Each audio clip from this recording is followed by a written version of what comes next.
Alexander's Feast, or The Power of Music by John Dryden. Today, we shall do the summary of the poem Alexander's Feast. Let us have a look at the poet. John Dryden was born in Northamptonshire, England on August 9, 1631. In 1644, he was sent to Westminster School, where his headmaster was Dr. Richard Bisbee. He was a strict disciplinarian. In 1650, Dryden went up to Trinity College, Cambridge. He obtained his BA in 1654. He received a classical education at Westminster School and Trinity College, Cambridge. Dryden was an English poet, literary critic, translator, playwright, and appointed as England's first poet laureate in 1668. The Poet Laureate of the United Kingdom is an honorary position appointed by the monarch of the United Kingdom, currently on the advice of the Prime Minister. He is seen as dominating the literary life of Restoration England to such a point that the period came to be known in literary circles as the Age of Dryden. Romanticist writer Sir Walter Scott called him Glorious John. As a poet, Donne, after John Donne and John Milton, John Dryden was the greatest English poet of the 17th century. He published his first important poem, Heroic Stanzas, in 1659, which was a eulogy on Cromwell's death. In 1660, Dryden celebrated the restoration of the monarchy and the return of Charles II with Astrea Redux. Now let us go through the poem. Stanza 1. It was at the royal feast for Persia won by Philip's warlike son. Aloft in awful state the godlike hero sate. On his imperial throne his valiant peers were placed around, their brows with roses, with myrtles bound. So should desert in arms be crowned. The lovely thighs by his side sate like a blooming eastern bride, in flower of youth and beauty's pride. Happy, happy, happy pair. None but the brave, none but the brave, none but the brave deserves the fair. Happy, happy, happy pair. None but the brave, none but the brave, none but the brave deserves the fair. Stanza 2. Timotheus, placed on high amid the tuneful choir, with flying fingers touch the lyre. The trembling notes ascend the sky and heavenly joys inspire. The song began from Jove, who left his blissful seats above.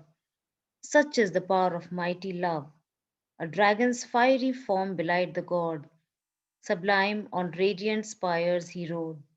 Then he to fair Olympia pressed, and while he sought her snowy breast, then round her slender waist he curled, and stamped an image of himself, a sovereign of the world. The listening crowd admired the lofty sound. A present deity, they shout around. A present deity, the vaulted roofs rebound. With ravished ears, the monarch hears, assumes the god affects to nod, and seems to shake the spheres. With ravished ears, the monarch hears, assumes the god affects to nod, and seems to shake the spears.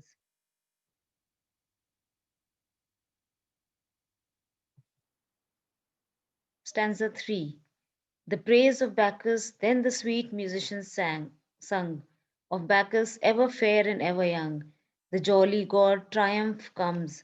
Sound the trumpets, beat the drums, flushed with a purple grace. He shews his honest face. Now give the odd boy's breath, he comes. Bacchus, ever fair and young, drinking joys did first ordain. Bacchus's blessings are a treasure, drinking is the soldier's pleasure. Rich the treasure, sweet the pleasure, sweet is pleasure after pain. Bacchus's blessings are a treasure, drinking is the soldier's pleasure. Rich the treasure, sweet the pleasure, sweet is pleasure after pain. Stanza 4.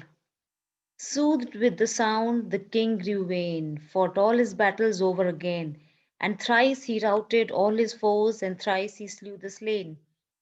The master saw the madness rise, his glowing cheeks, his ardent eyes, and while he heaven and earth defied, changed his hand and checked his pride. He chose a mournful muse, soft pity to infuse. He sung Darius great and good, by too severe fate, fallen, fallen, fallen, fallen, fallen from his high estate, and weltering in his blood, deserted at his utmost need, by those his former bounty fed. On the bare earth exposed he lies, with not a friend to close his eyes. With downcast looks the joyless victor sat, revolving in his altered soul the various turns of chance below. And now and then a sigh he stole, and tears began to flow, revolving in his altered soul the various turns and chance below. And now and then a sigh he stole, and tears began to flow. Stanza 5. The mighty master smiled to see that love was in the next degree. It was but a kindred sound to move, for pity melts the mind to love. Softly sweet in Lydian measures, soon he soothed his soul to pleasures. War, he sung, is toil and trouble, honor but an empty bubble, never ending, still beginning, fighting still and still destroying. If the world be worth thy winning, think, oh think it worth enjoying. Lovely Thais sits beside thee.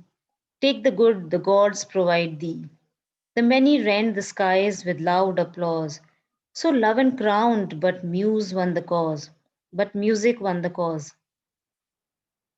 The prince, unable to conceal his pain, gazed on the fair who caused his care, and sighed and looked, sighed and looked, sighed and looked, and sighed again. At length, with love and wine at once oppressed, the vanquished victor sunk upon her breast. The prince, unable to conceal his pain, gazed on the fair who caused his care, and sighed and looked, sighed and looked, sighed and looked, and sighed again.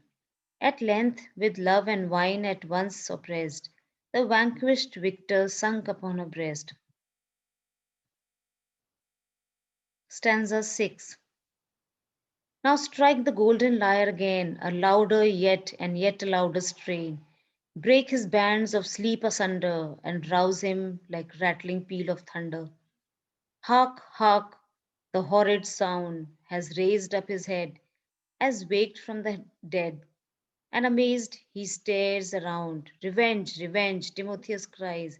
See the furies arise, see the snakes that they rear, how they hiss in the hair, and the sparkles that flash from their eyes. Behold a ghastly band, each a torch in his hand, those are Grecian ghosts that in battle were slain, and unburied remain, inglorious on the plain. Give the vengeance due to the valiant crew. Behold how they toss their torches on high, how they point to the Persian abodes and glittering temples of their hostile gods. The princes applaud with a furious joy, and the king seized a flambeau with zeal to destroy. Thais led the way to light him to his prey, and like another Helen fired another Troy. And the king seized a flamboy with zeal to destroy. Thais led the way to light him to his prey, and like another Helen fired another Troy.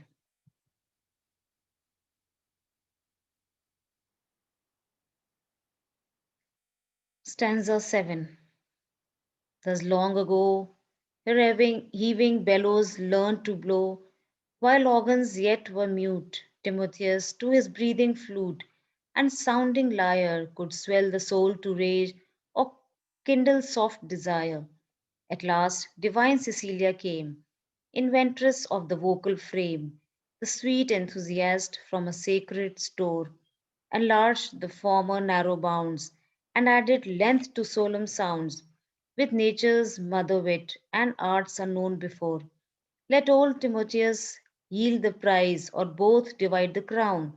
He raised a mortal to the skies, she drew an angel down.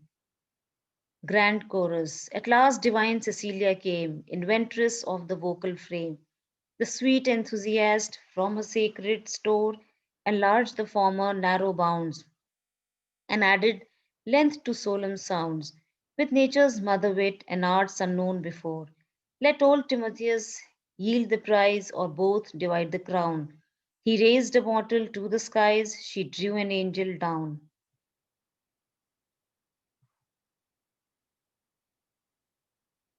Now we shall do the summary of the poem. Alexander's Feast, or The Power of Music, an ode in honor of St. Cecilia's Day, is Dryden's second ode honoring St. Cecilia.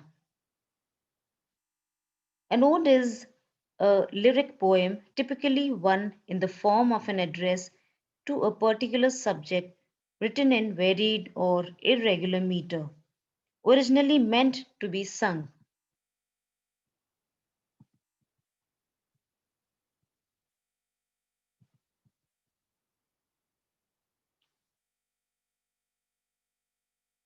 Saint Cecilia was considered as the patron saint of music.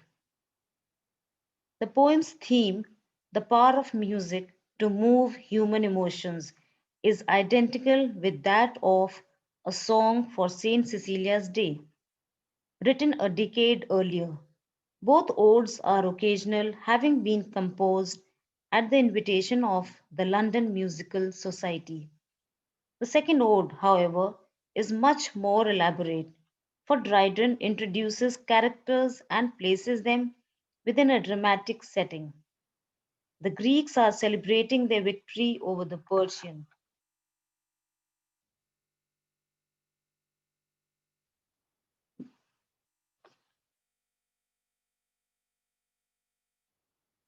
The Greeks are celebrating their victory over the Persian king Darius when the musician at the banquet, Timotheus, is called upon to perform.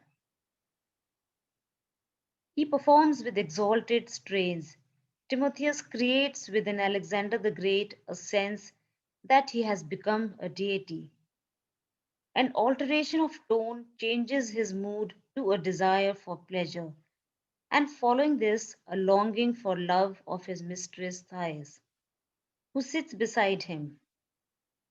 Somber strains evoke pity for the fallen Darius, but these are followed by strident, that is, loud and harsh tones, calling for revenge on behalf of Greek soldiers who have perished.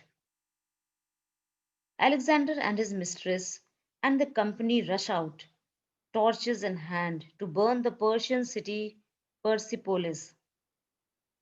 The poem concludes with a grand chorus, stressing the power of music to move emotions and contrasting the legend of Saint Cecilia with the power of Timotheus. Dryden recalls the story that after she had invented the organ, she played such beautiful music that an angel, mistaking the sounds for those of heaven, appeared as she played. Let old Timotheus yield the prize, or both divide the crown. He raised a mortal to the skies, she drew an angel down. The intricate form resembles the Pindaric ode in its lengthy and complicated irregular stanzas, yet its linear organization follows the tradition of Horace. Dryden achieves a complex, forceful, and energetic movement, and his use of historical events and characters contributes to a lively, dramatic expression of this theme.